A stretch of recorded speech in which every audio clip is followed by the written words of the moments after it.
এই মেয়ে, তুমি এখানে দাঁড়িয়ে আছো, তোমার ভয় লাগছে না এই রাতের অন্ধকারে জঙ্গলের মধ্যে?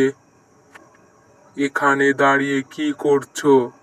কথার উত্তর দিচ্ছ না কেন? আমি আমার পরিবারের সঙ্গে স্বপ্নপুরে যাচ্ছিলাম। হঠাৎ করে ঝড় শুরু হলো। সেই ঝড়ে আমাদের নৌকাটা ডুবে যায়। আমি একটা কাঠের টুকরো ধরে তীরে এসে বেঁচে গেছি, কিন্তু আমার বাড়ির সবাই মারা গেছে। এখন আমি কোথায় যাব বলুন? তাই তো আমি এখানে দাঁড়িয়ে আছি। যদি কোনো সহৃদয়বান ব্যক্তি আমাকে তার বাড়িতে নিয়ে যায়, তাহলে আমি তার সঙ্গে যেতে রাজি। কি সুন্দর দেখতে তুমি! তোমার যদি বিয়ে না হয়ে থাকে, তাহলে আমি তোমাকে বিয়ের প্রস্তাব দিচ্ছি। যদি তুমি আমাকে বিয়ে করতে রাজি থাকো, তাহলে বলো। এটা হলো আমার বাড়ি। এই বাড়িতে আমি আর আমার একমাত্র বোন ছাড়া আর কেউ থাকে না। আজ থেকে তুমি থাকবে ওর ভাবি হয়ে। দাঁড়াও, বোনকে ডাকি। কি সুন্দর দেখতে রে ভাই! কে এটা? অনেক সুন্দর দেখতে। এই মেয়েটাকে তুই কোথায় পেলি? এটা তোর ভাবি। আজ থেকে তুই একে ভাবি বলেই ডাকবি, ঠিক আছে? আর শোন, আমি কিছু কাজ আছে, এই জন্য শহরে যাচ্ছি। তুই কিন্তু তোর নতুন ভাবিকে দেখে রাখিস, তার যেন কোনো অসুবিধা না হয়, কেমন? একে আমি আজকে খুন করে ফেলবো।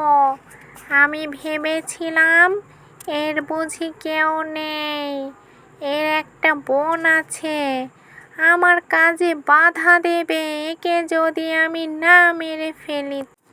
এই কাজটা করবেন না মহারানী, দয়া করে এই কাজটা করবেন না।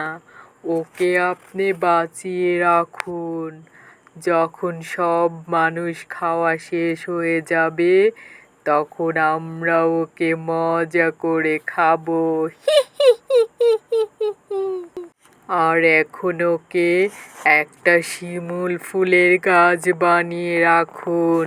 ওই গাছটা আপনার প্রাণভোমরা পাহারা দেবে। কি সুন্দর শিমুল ফুল ফুটে আছে! কিছু ফুল আমি আমার বোনের জন্য নিয়ে যাই, ওর তো শিমুল ফুল অনেক পছন্দ। না ভাই, আমাকে তুই ছিড়িস না। আমি তোর বোন পারুল।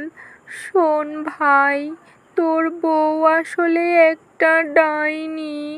ও আমাকে এরকম শিমুল ফুল গাছ বানিয়ে রেখেছে, আর ওর প্রাণভোমরাটা এই গাছটা পাহারা দেয়। তুই আমাকে বাঁচাতে চাইলে ওকে মেরে ফেল।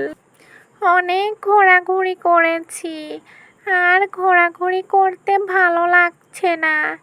এবার একটু এই ডালে বসে জিরিয়ে নিই। আজ তোর একদিন কি আমার একদিন, তোকে আমি মেরেই ফেলবো।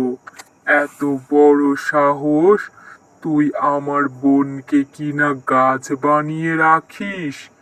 দেখি এবার তুই কিভাবে বাঁচিস। আয় বোন। আর চিন্তা করিস না বোন, এবার চল বাড়ি যাই। ওই ডাইনিটা মরে গেছে, আমারই ভুল। সবকিছু বিচার না করেই আমি ওকে বাড়িতে এনেছিলাম ওর রূপে পাগল হয়ে। তুই আর ভয় পাস